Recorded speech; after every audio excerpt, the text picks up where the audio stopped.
Hello friends, आज आपके सामने एक मार्मिक प्रसंग के साथ आई हूँ। मैं आपसे एक बात पूछना चाहती हूँ। आपने बेटी वर्ड तो बहुत ज़्यादा सुना होगा, बहुत बार सुना होगा, सुनने में कितना ही प्यारा लगता है।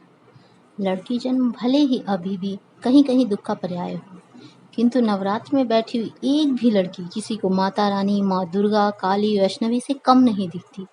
तो वही नवरात्रों की माता के साथ जब दुर्व्यवहार होता है तो सभी माता भक्त महिषासुर का वेश क्यों धारण कर लेते हैं? क्या बस समाज में वर्ष में 2 बार ही माता दिखती हैं? बाकी दिनों में माताओं में क्या दिखने लगता है?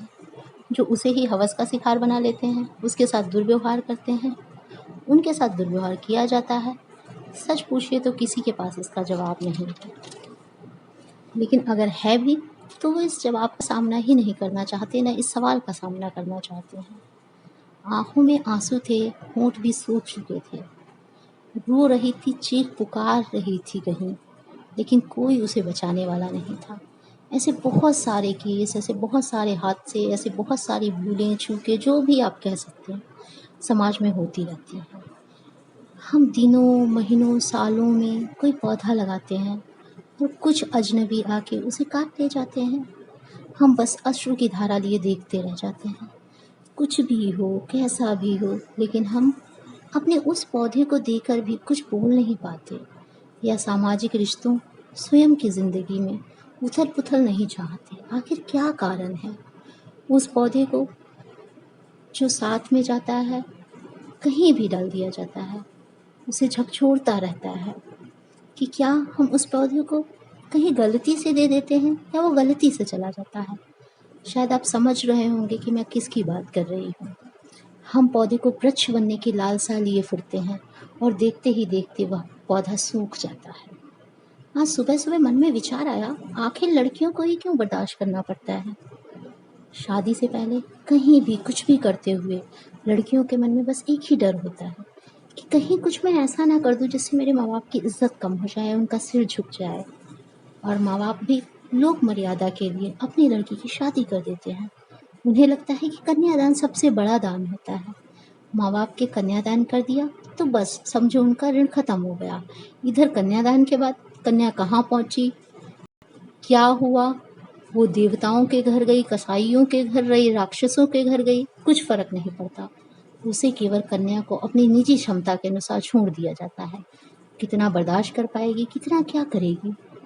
अब वह पति, सास ससुर की इज्जत का सम्मान करती है और उनका सिर न झुक जाए, उनकी इज्जत कम न हो जाए, इसलिए खुद को न्यौछावर करने के लिए एक अंधे कुएं में झोंक देती है। देखिए, पहले वो कहाँ थी? अपने माँ बाप का सिर बचा रही थी, अभी वो अपने ससुराल का सिर बचा रही है। लड़की ने जिया कब, लड़की कब जीती है? अच्छा, तो अब सोचिए, गलती किसकी है? माँ बाप की, सास ससुर की, या फिर उस बिचौलिए की जिसने ये शादी करवाई? गलती किसकी निकालेंगे?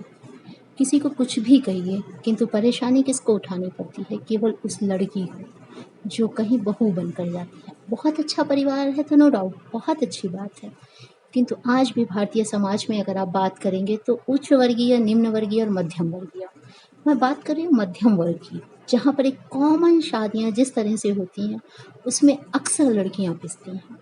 बेटों को कोई दिक्कत का सामना नहीं करना पड़ता। माँ बाप की खुशी या अपनी खुशी, किसी भी खुशी के लिए वो करते हो, लड़की को अपने घर लाते हैं। लेकिन उस लड़की को कैसे रखना है, क्या करना है, इस पर कोई भी चर्चा आज तक समाज में नहीं हुई। शादी होते वक्त नीलकमल मूवी का एक बर्रा साहनी पर फिल्माया गीत बहुत याद आता है और हमेशा गाया जाता है, हमेशा वो गाना चलाते हैं आप। मेरे बाग की अनाज डाली तुझे हर पल नई बहार मिले। उसको नई बहार तो मिलने की बात आप करते हैं, लेकिन क्या आपको लगता है कि उसे बहार मिलती है? अक्सर पापा कहते हैं, मर्रा साहनी जी पर जैसे फिल्माया गया कि नाजों से तुझे पाला मैंने, कलियों की तरह, फूलों की तरह, बचपन में झुलाया तुझको, बाहों ने मेरी झूलों की तरह, मेरे बाप की अनाज डाली तुझे हर पल। देखिए किस लालसा के साथ एक पिता अपनी बेटी को विदा करता है, क्या सोच के विदा करता है। लेकिन वही अगर ससुराल वाले अच्छे नहीं होते तो उस बेटी पे क्या बीतती है।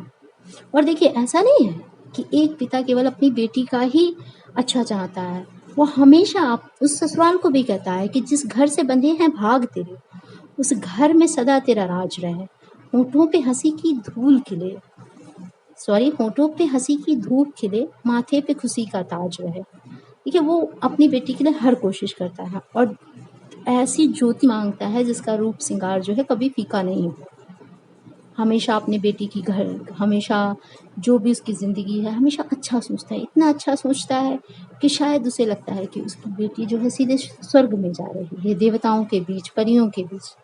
लेकिन जब उसे वो दुख मिलते हैं, तकलीफ होती है, तो एक बाप पे क्या बीतती है, एक माँ पे क्या बीतती है। लेकिन ये चीज़ समझने के लिए बहुत बड़ा हृदय चाहिए, जो आजकल शायद ही किसी के पास है। इसलिए एक अनुरोध है सभी से कि जब भी आप अपनी बेटी की शादी करें या कुछ करें, तो हमेशा ये चीज़ ध्यान में रखें कि आपकी बेटी कोई बोझ नहीं है।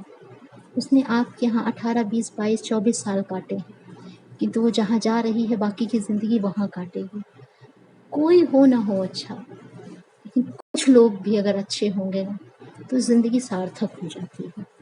दोस्तों, इसी के साथ इसका अगला का अध्याय, इसका अगली बातें मैं आपको कल के